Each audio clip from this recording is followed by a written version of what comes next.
نريد أن تسير حياتنا على وفق النهج الذي وضعوه، وهو لا يخالف أرقى ما وصلت إليه الحضارات المعاصرة، ونتحدى ذلك، نتحدى أولئك القوم ساجدون في تاريخنا وحضارتنا المبنية على اجتهادات أولئك الأئمة الأعلام ما يضارع أرقى ما وصلت إليه الحضارة الغربية الآن.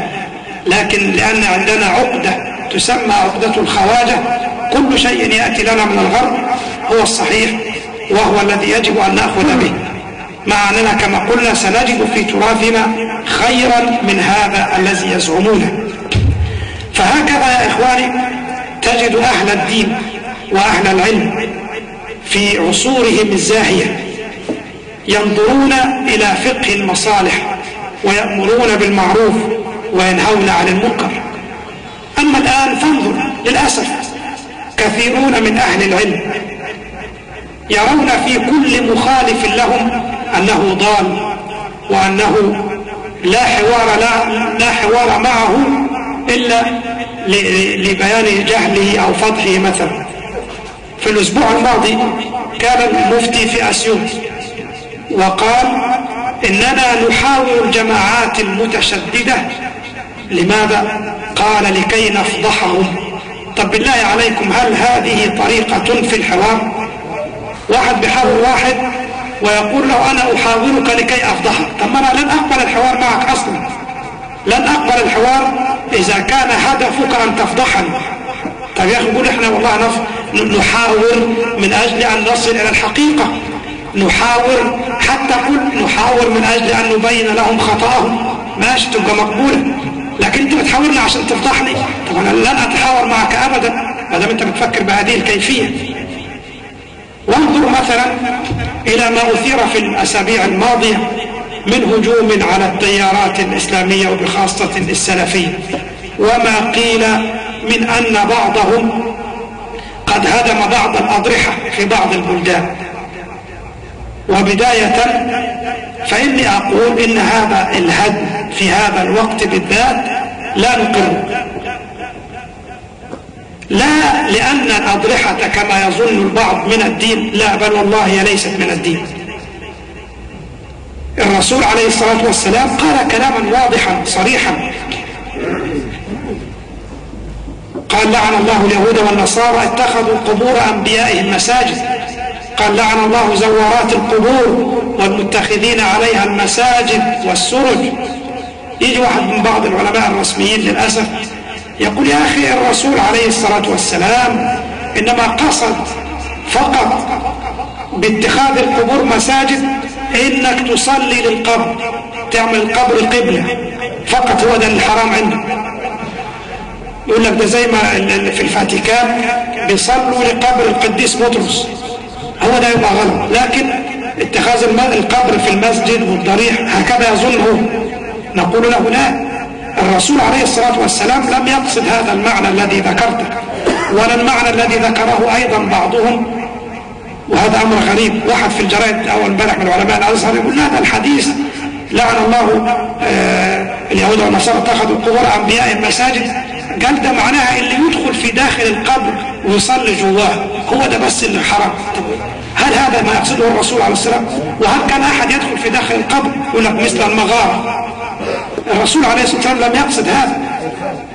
وهو صلى الله عليه وسلم لما بين أن شرار الخلق عند الله هم الذين يتخذون قبور الأنبياء مساجد، لم يكن يقصد مسألة الصلاة إلى القبور أو في داخل القبور. لماذا؟ في حديث عائشة رضي الله عنها في مسلم وغيره أن أم سلمة وأم حبيبة رضي الله عنهما لما رجع من الحبشة، كانوا في الهجرة الأولى إلى الحبشة، لما رجعتا من الحبشة ذكرتا للرسول صلى الله عليه وسلم أنهما وجدا هناك كنيسة بها تصاوير، فقال الرسول عليه الصلاة والسلام أولئك قوم إذا مات فيهم النبي أو الرجل الصالح دفنوه ثم اتخذوا على قبره مسجدا.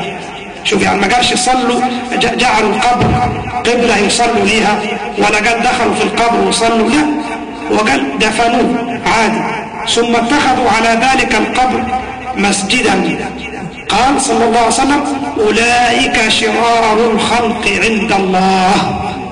يبقى إذن الرسول عليه الصلاة والسلام لما تكلم لم يكن يقصد انه لا ما يبقاش حرام ولا غلط الا اذا جعلت القبر قبلة اصلي اليها، لا، ده مجرد الاتخاذ انك تدفن وتبني مسجد على القبر، هذا كلام النبي عليه الصلاة والسلام. وفي صحيح مسلم ايضا ان عليا رضي الله عنه قال لأبي الهياج الأسدي ألا أبعثك على ما بعثني عليه رسول الله صلى الله عليه وسلم؟ قال بلى.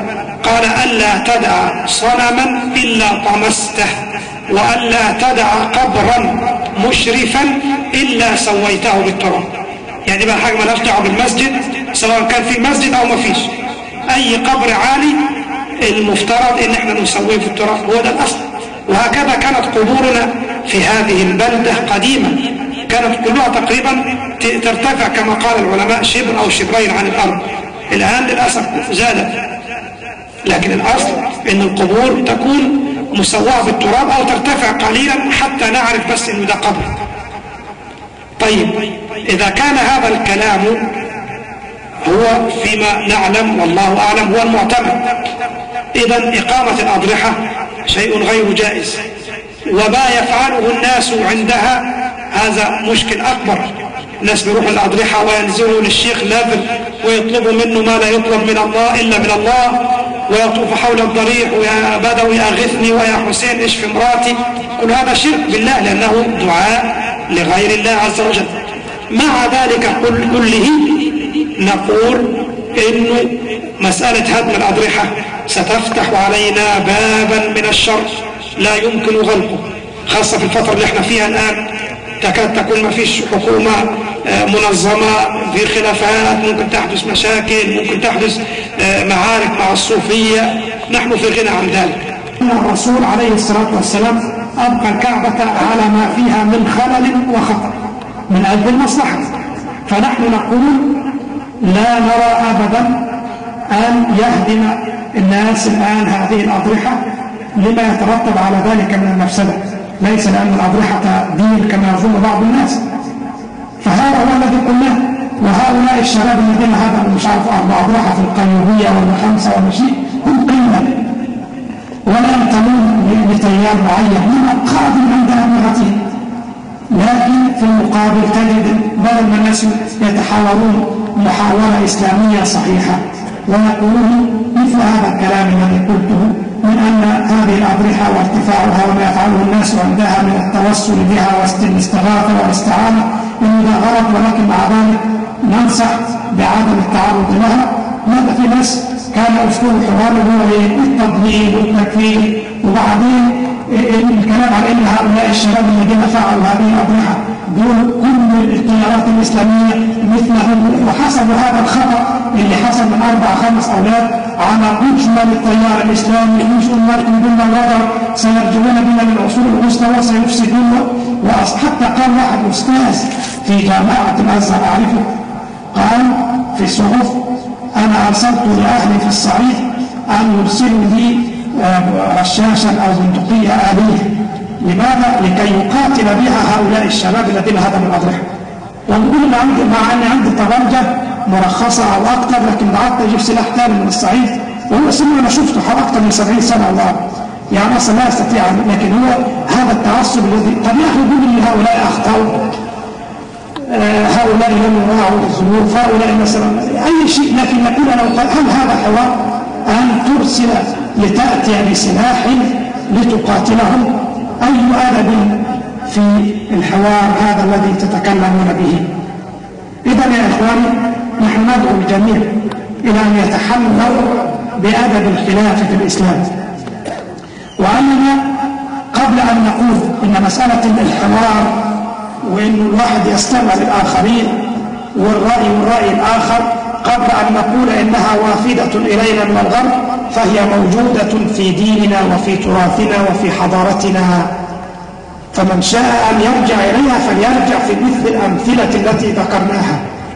وبالتالي إن توافق الناس على نوع من الأدب في حواراتهم فلن يضيرهم الاختلاف، كما قلنا الاختلاف سنة من سنن الله في كونه، من السنن الكونية، لكن نستثمرها في الخير، يتحمل بعضنا بعضها، لا يؤذي بعضنا بعضا. نعتبر كما كان سلفنا يقولون هذا قولي صواب يحتمل الخطأ، وقول غيري خطأ يحتمل الصواب. هذا هو كلام علمائنا، يعني احنا لم نأتي بجديد، لكن نريد من الجميع أن يلتزموا به، أن يتحلوا بأدب الحوار، بدلا من مسألة التضليل والاتهام بالخيانة والاتهام بالعمالة والاتهام بالعودة، الاتهام بأنهم يريدون العودة إلى القرون الوسطى وما إلى ذلك. كل هذا لا يصح ولا يجوز. إخواني الكرام، هذه كلمات سريعة جالت بالخاطر حول هذا الموضوع، مع أني لم أخبر به إلا قبل دخولي بدقائق معدودة. فنسأل الله سبحانه وتعالى أن أكون قد وفقت في عرض بعض جوانب هذا الموضوع، وأن يوفقنا الله سبحانه وتعالى جميعا لما يحبه ويرضاه، ويجعلنا جميعا من أهل طاعته، ويوفق بيننا ويؤلف بين قلوبنا ويهدينا جميعا إلى سواء السبيل. جزاكم الله خيرا وبارك الله فيكم. وإن كان هناك أسئلة يمكن أن نجيب عنها إن شاء الله.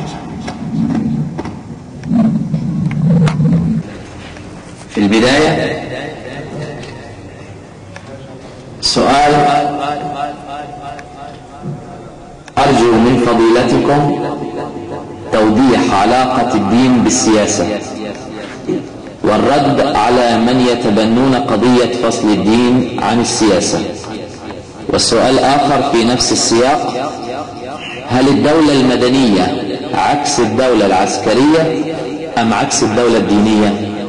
وهل يمكن أن تكون دولة مدنية بمرجعية إسلامية كما يقول بعض المفكرين؟